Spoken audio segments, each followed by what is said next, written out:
All right, howdy everyone. So yesterday I put out a video basically doing what I'm doing now, standing here yapping about my engine and things like that. And today we are actually going to do the walk around. So now you can finally see what it was that I've acquired and what I've been yapping about the last video. So let me grab the camera off of this tripod and we'll get into it. All right, let me see, take this off. All right, so here is what I've finally got my hands on. And there it is. You can see it's complete. It's got the starter. It's got the prop governor, belt-driven prop governor. It's kind of unique. It's got an alternator. The fan was included. Exhaust was included. You can see on this side, it's got the oil filter with the oil adapter, magneto, mechanical fuel pump. Like I said, it's a complete engine. It's a complete engine. I don't know how to paint it or if I'll just leave it like it is, but very happy, very pleased, and there it is. All right. So obviously, guys, this is a joke. I'm just messing with you. I'm going to get right into the walk around right now.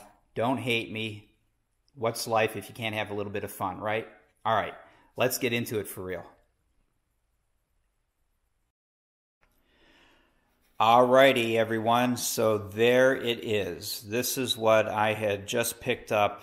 Like I said, we left out of here. I found it on Tuesday. Went down, purchased it on Friday morning.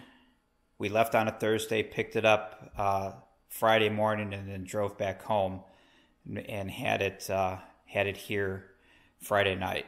We literally just brought it into the shop. It had been out in the garage for a couple of days, and my wife and I just brought it into the shop. And let's get into it. So let me just start with, shoot, see, I'm so excited. I don't even know what the hell to talk about first. All right, so as you can see, I'll go over some of the major parts first. Obviously, I've gotten the engine. I've got this nice wood cradle that it sits in. It's got 4 casters, and it's easy to roll around. It's very nice. Simple, obviously it's just made of wood, but that was included. And then the original owner made this really, it's kind of cool actually. It's a very simple, it's a refrigerator unit. This unit actually cools and heats, but I have it on cool. And it's basically just a dehumidifier system. So that's got a coil in it that the moisture condenses onto, and then it just drips into a tray, and you can pull the tray out and empty it. And you know, one end of it gets connected up here to the oil dipstick, and then the other end gets connected up here into I don't even know what that port is for, but it just connects through the engine, if you will. And then I don't know how well this will come out because it's dark, but he's got a container here that's got a bunch of the air dry beads in it, and a little aquarium pump, and then a little programmable readout. So you can see right now that's reading 27.3. That's the humidity. I guess that's temperature. I'm not really sure. I don't know if that's percent. I think it's percentage. I think it's 27.3% humidity. That's what it is. But it's a simple setup. So what happens is the pump basically just very low flow, very low pressure. It just kind of moves the air around through these tubes and through the engine. And then, of course, as that happens, the air dry in the container and also in the spark plug fittings, these top 4 fittings, these also have the air dry stuff in them. They soak up the moisture. And these are blue. When they start to get clear, then you have to recharge them. It's the same down here. you can take the cap off of this and look at the pellets, make sure that they're still blue or mostly blue. But according to the owner that had this engine built, this is what he always does. He's a big believer in keeping your engines dry internally. So this has been on this setup ever since he bought it. So this was all included. This homemade dehumidifier system was also included with the purchase, along with the stand. In addition to that, I got all the original documentation. The engine was originally built by Aero Sport Power there in Canada, and I got all the original information. All of this documentation was in this folder from Aero Sport Power. I got everything from receipts for some of the other add-ons, if you will, and the original shipping invoices and things like that, customs paperwork. As I said, this place is up in Canada. I got the ECI break-in instructions. This is the logbook for the engine. This was provided again by Aero Sport Power. These are the specs for the engine with dates. These are this is the build list, if you will, for the engine. This is all the individual components with the part numbers. So this is everything that makes this engine this engine. And then this here is the documentation from when they ran the engine on the test stand. So this is the biggest thing. This is what I was really wanting, was the original documentation from the manufacturer telling me this is what's in your engine, this is what's going to be on the data plate of your engine, this is when we ran it, these are the numbers that we got when we did run it, here's what you need to do with it when you get it home. You know, those were the things that are most important. And then there's some miscellaneous documentation related to the engine, such as starter stuff, storing the engine. What is this one? This is pre-start and break-in procedures, things of that nature. So very well documented, very happy with that. The original owner gave me a really nice receipt, a bill of sale, if you will, signed, dated, and I've got the original bill of sale paperwork in here that he had gotten from Aero Sport Power. This was all included in the price of the engine. Here are the spark plug wires that were removed so that the air dry inserts could be put in. The belt for the alternator, of course, that's the dipstick tube for the oil. Again, I've got the dehumidifier plugged into the dipstick, so I had to make sure I grabbed that. I got a starter ring with the obviously with the pulley for the alternator belt. Now this is one piece. This is one solid piece. Now I thought, maybe I'm wrong, but I thought I had seen starter gears with the V-groove thing. The pulley for the belt was a separate unit and they bolted together. This is not the case with this one. This is a solid unit. There are no identification marks on it, so I don't know if this is a Lycoming part. I'm assuming it is. I don't think it's aftermarket. But if you guys got any ideas of what this is, as far as, you know, being a standard Lycoming part or something else, I'd appreciate some heads up. Again, it's just aluminum, and it's the alternator pulley deal is all one piece. So that, again, that was also included with the engine. So let's get into the engine itself. So this is, obviously this engine was built by Aero Sport Power in Canada. Apparently it is a ECI Titan variant of engine. The number of the engine is, so it's an IO360 M1, what is it? M1S, I believe. Let me verify that.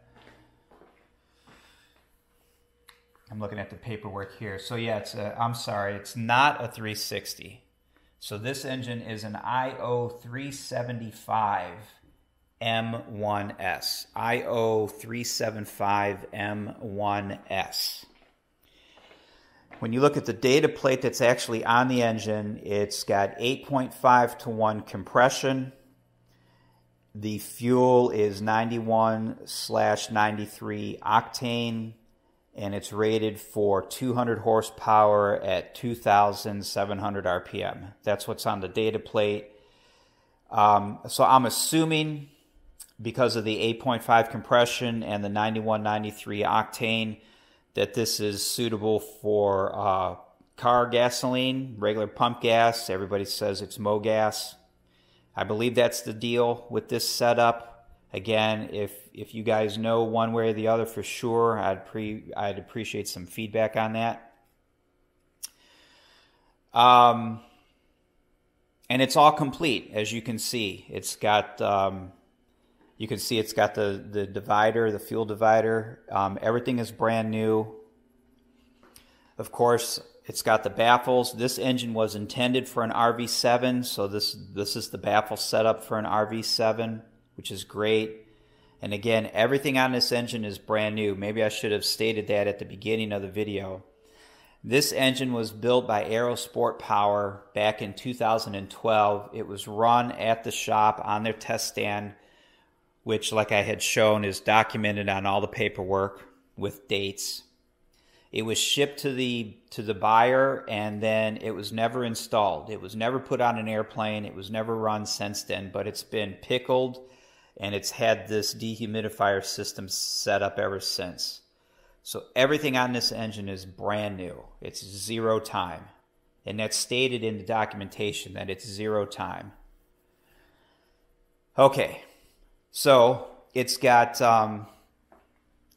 dual PMags. There's a PMag there. There's a PMag there. Oil filter, oil adapter. It included, here's the fuel pump. It also included the prop governor. This is a PCU 5000X prop governor. This was also obviously included. It's got the superior cold air sump. And you can kind of see that maybe here, maybe not. I know it's dark, but you can see that the inlet tubes are kind of separate from the oil sump. And you can, if you look underneath here, you can see where it says that it's a superior unit. It's got a, I think it's a Silverhawk throttle body, or fuel servo, whichever you want to call it. And then up above here is a plain power starter. Again, all included. It's been modified for regular auto plugs. This changeover is part of the ignition system. When you look at the documentation, the PMags, the wiring harnesses, the adapters up in here for the cylinder, and the spark plugs, those were all purchased as a kit.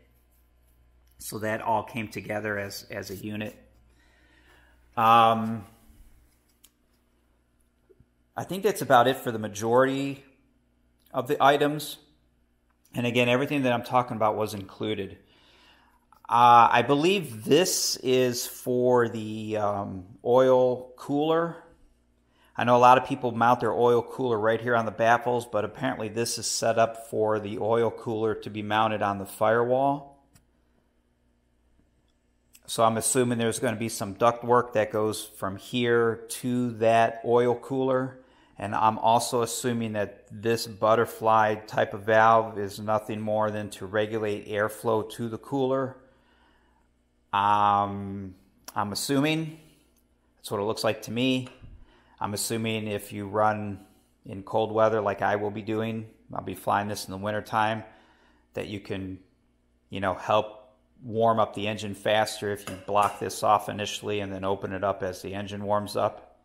And again, if I can get some guidance on that in the comments or email me directly, I'd appreciate it, because I don't know that I've seen this set up before for an RV. So if you've got some guidance, I'd appreciate it. And that goes for anything on this engine. If you've got some guidance and comments on PMags, that type of prop governor, that butterfly setup for, I'm assuming, an oil cooler, I'd appreciate it. Got some ports on the baffles here. These are, I'm assuming, ram air type ports. I'm not sure what this one would be for. I believe this bigger one here is probably for some kind of a heat muff type of thing, airflow to the heat muff for cabin heat. I'm assuming. Again, guidance would be appreciated. There's a port here, a ram air type port here, and I'm assuming that that one is for the alternator. And again, obviously the alternator was included. I forget what this is. This might be another plane power unit. Like I said, I've been dealing with manufacturers for such a long time. Everything just starts to kind of gel together, so I don't remember what's what exactly. But this is a 70 amp alternator, and you can see here it's got the built-in blast tube for cooling. And I believe that's what this port here is for, coming off of the baffles, just to tie in to the alternator. This is the other side of the fuel servo, and again, it's I believe it's a Silver Hawk. I've got the exact part number, but it's a Silver Hawk type of unit. And of course, like I said, the alternator. There you can see some more of the starter, the baffles. Let me go around to the other side.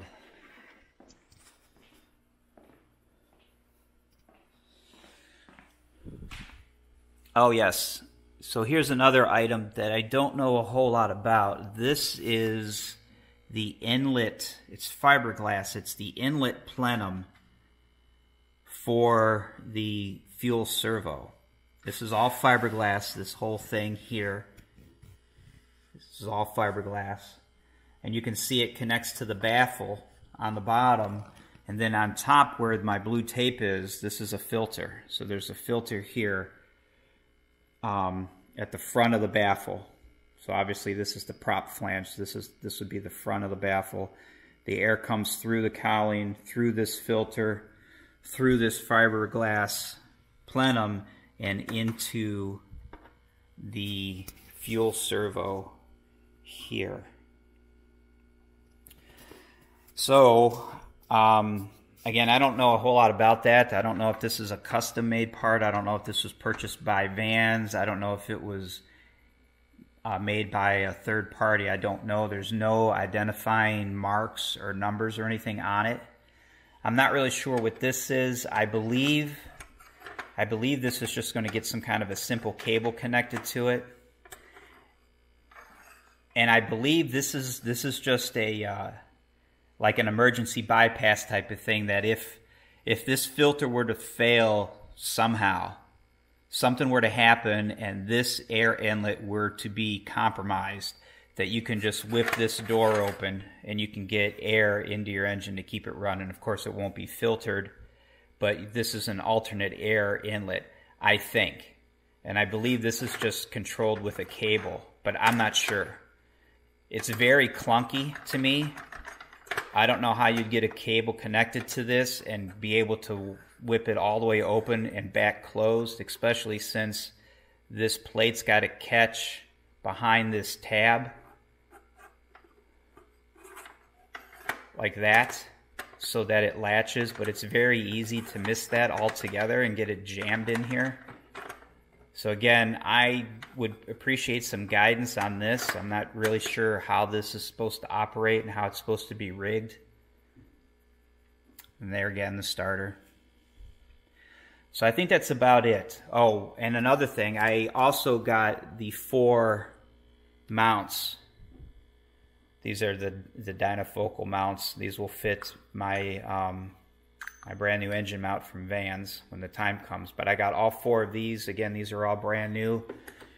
There are 4 of them back here. Some hoses, which I'm not going to keep. This is this yellow one here is actually the cable to the starter. And that just comes around here, and it's got some fire sleeve on it. And a terminal on this side. I don't know if I'll keep this or not, but I don't plan on keeping the hoses because they're pretty old. And The engine originally had a backup alternator mounted to this pad, but the owner told me up front that that was not going to be included, and I was perfectly fine with that. So he did have the original block-off plate that he threw on here for me. So I don't know if I'll make use of a backup alternator or not, but I have that provision here if I wanted to use it. And that's about it. So if you guys have made it through this, if you've made it to this point in this video, I really do greatly appreciate it, because I know it's exciting. Obviously it's exciting for me because I'm the guy that now has an engine. But you know, if you've made it this far, I appreciate sticking around to check it out. Like I said, for me it was a little frustrating because I had all these great ideas and none of them were really panning out until this happened. So I guess that's about it. I think I'll stop here for now. But again, very pleased. I got the engine, the entire engine with everything that I just showed you, the baffles, the cart, the dehumidifier, engine mounts, all the original documentation, starter ring. It's pretty much ready to roll. It's been sitting for a very, very long time, so it's not entirely clean. It's got a lot of dust and debris on it and things like that. I'm not sure what I'm going to do next. I originally wanted, like I said, I originally wanted to build an engine myself from scratch because I wanted to paint it my own custom colors. I was going to potentially have some stuff chromed on it. I was potentially going to do some carbon fiber or something, you know. I don't know what I'm going to do with this. You know, if I had baffles, if I had, again, these baffles, I don't know if they came from Vans. I don't know if they came from a different third-party vendor, if they were custom-made, if they were handmade. I don't know. They look store-bought to me. I don't think they were made by somebody in their garage. But again, I don't know. There's no identifying marks on it that I can see. So again, guidance would be appreciated. But if I were going to do my own baffles, I would not have painted them gray. If I was doing my own engine, it would be custom colored. Like I just said, it wouldn't be this color. I know that one of the mags is loose. You know, this type of thing here, this mag is loose. So I was thinking of, I may potentially pull a bunch of this stuff off. I may pull the baffles off. I definitely want to clean everything. You know me, I'm a clean freak, right? So this thing having dust and debris on it doesn't sit well with me. So I may go ahead and pull a bunch of this stuff off. Another thing I want to talk about real quick is the owner did have pictures of the cylinders. He had bore scoped everything. And, you know, everything is perfectly dry, perfectly clean, you know, the cross hatching and all that, the color of the valves and all that stuff. But I think I will pull a bunch of these accessories off. I may pull these covers off, you know, just to look at stuff again. I don't know. I was kind of half tempted of disassembling the engine and basically putting it back together myself. That way I can replace some seals and gaskets and things like that and paint it the way that I want to paint it. But I hate to do that because it is a full, complete assembled engine that's been run on a test stand. I don't know that I want to take it apart. Everything on it is brand new. And I know there's issues. If you don't know, there's issues with torque plates and through bolts through the case and things like that. If you don't know what you're doing and you disassemble a bunch of bolts without torque plates and doing things in a certain sequence, you can potentially lose torque, lose your clamping force and spin bearings and do all kinds of weird things to the engine that you don't want to have happen. I don't know that I want to risk all that, but whatever I decide to do, however far I decide to tear this down and repaint it or whatever I decide to do with it going forward, I will always document it like I have been. But for now, I'm probably not going to do a whole lot with this. I got to get back to the fuselage and work on that forward top fuselage area up in here. I got to get back to that. But I just wanted to, this is the next thing in series that just happened to happen. I wasn't really planning on it. It just kind of happened. So that's why I'm documenting it now. Whatever I do with this, I'll also document. And then, of course, I'll probably get back into the fuselage. I'll document all that. But so anyway, everyone, that's about it for this segment.